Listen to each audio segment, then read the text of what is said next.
Awit pala talaga dito sa Moonwalk mga kanegro. First time natin naman dito. Ganito pala ang sitwasyon dito. Parang sa susunod ayoko nang umulit Grabe, tarik na tarik yung araw mga kanegro. Tapos maghihintay ka ng 15 to 20 minutes bago magpago. Kaya ayan nga yung ibang masabay ko rito, galit na galit na. Panay na busina nila dyan mga kanegro, talaga no. Mabubisit ka naman talaga, grabe, sobrang init. Tapos paghihintayin ka ng ganong kahaba. Pero wala tayong magagawa, kailangan natin sumunod sa batas Pinapaubos kasi nila sa kabilang side, tapos sunod naman kami, di ba?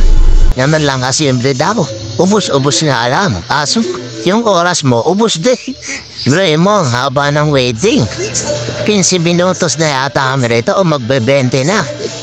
At yun na nga mga kanegro, salamat naman at nagpaandam na.